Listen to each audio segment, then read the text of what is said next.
Pakistan Bangladesh টি-20 series নিয়ে বাংলাদেশি সমর্থকদের প্রত্যাশা যে অনেক কম, এটা বলার জন্য আসলে কোনো ক্রিকেট বিশেষজ্ঞ হতে হবে না, সেটা বোঝাই যাচ্ছে। তো সেই জায়গায় আসলে বাংলাদেশ দলকে নিয়ে, বাংলাদেশের ক্রিকেটারদেরকে নিয়ে এই সিরিজ নিয়ে খুব বেশি প্রত্যাশা কিংবা খুব বেশি আলাপ আলোচনা অন্য সময় যেমনটা আমরা দেখি তেমনটা কিন্তু এবার দেখতে পাচ্ছি না। তারপরও কোথাও না কোথাও এতটুকু স্বপ্ন আসলে টিকে থাকে। সেই স্বপ্ন থেকেই কিন্তু মানুষের বেঁচে থাকা। বলা হয় যে স্বপ্ন না দেখলে মানুষ বেঁচে থাকতে পারতো না। তো সেই জায়গায় বাংলাদেশ পাকিস্তান যে টি-20 সিরিজ আজকে শুরু হচ্ছে, সেই সিরিজ নিয়েও নিশ্চয়ই বাংলাদেশি সমর্থকরা, দর্শকরা ভাবছেন যে বাংলাদেশ যদি পাকিস্তানকে এই ম্যাচটা হারিয়ে দিতে পারে তাহলে হয়তোবা ধীরে ধীরে বাংলাদেশের যে ব্যর্থতা, সেই ব্যর্থতা থেকে ঘুরে দাঁড়াতে পারবে। একাদশ কেমন হতে পারে সেই ভাবনাও কিন্তু অনেকের মনে আছে।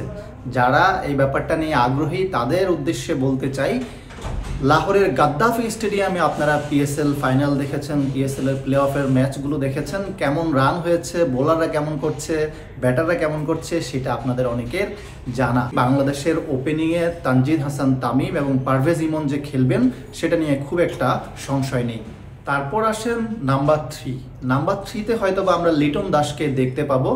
যদিও দুবাইতে শারজায় আমরা একটা ম্যাচে নাজমুল হোসেন শান্তকে দেখেছিলাম, তবে এইখানে মনে হচ্ছে কন্ডিশন বিবেচনায় কিংবা বাংলাদেশের যে টিম কম্বিনেশন কেমন হতে পারে সেই যে ধারণা করছি আমরা, সেই ধারণা থেকে যদি বলি লিটন দাসকে হয়তো আমরা 3 দেখতে পাবো, 4-এ তাওহিদ হৃদয়, 5-এ জাকের আলী অনিক, 6-এ শামীম পাটোয়ারি। 7 থেকে শুরু হবে বোলারদের অর্ডার, সেখানে শেখ মেহেদি হয়তোবা আমরা 7-এ তাকে দেখতে পাবো কিংবা রিশাদ হোসেনকে।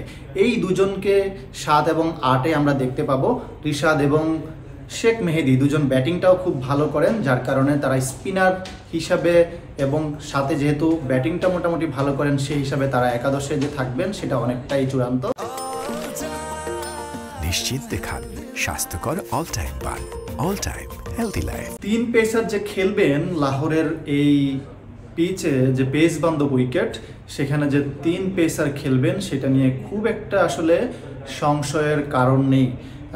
যদি বাংলাদেশের আপনি পেস ইউনিটে দেখেন, যেখানে আগে থেকে ইনজুর্ড তাসকিন আহমেদ, মোস্তাফিজুর রহমানও আইপিএলে গিয়ে চোটে পড়েছেন এবং নাহিদ রানা অনিরাপত্তার কারণে আসেননি, সেক্ষেত্রে স্কোয়াডে যারা আছেন সেই পেসারদের উপরেই আপনাকে ভরসা করতে হবে। হাসান মাহমুদ, শরীফুল ইসলাম এবং তানজিম হাসান সাকিব, এই 3 জনকে হয়তোবা আমরা একাদশে দেখতে পাবো।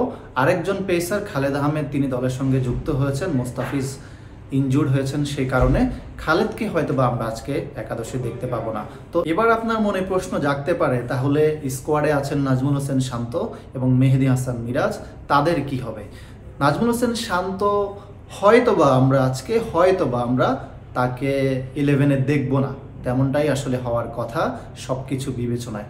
আর মেহেদী হাসান মিরাজ, যিনি পিএসএল খেলতে এসে খেলতে পারেননি, শেষ পর্যন্ত তার মাঠে নামা হয়নি, একাদশে তাকে রাখা হয়নি। বাংলাদেশ দলে তাকে দেখা যাবে কিনা? হ্যাঁ, একটা সুযোগ অবশ্যই থাকতে পারে। বাংলাদেশ যদি তার ব্যাটিং ডেপথটা বাড়ায় সেক্ষেত্রে হয়তোবা মেহেদী হাসান মিরাজের জায়গা হতে পারে। তবে আমি ব্যক্তিগতভাবে মনে করি মেহেদী হাসান মিরাজের অন্তত প্রথম ম্যাচে জায়গা হবে না। এমনটাই আসলে হতে পারে বাংলাদেশের একাদশ। সেক্ষেত্রে নিশ্চয়ই আপনাদেরও কিছু ভাবনা আছে, আপনাদের সেই ভাবনাগুলো অবশ্যই জানাবেন। কেমন হতে পারে আপনার আজকের একাদশ, এবং বাংলাদেশ এবং পাকিস্তানের যে টি-20 সিরিজ, সেই সিরিজ নিয়ে আপনার কি প্রত্যাশা সেটাও জানাতে পারেন।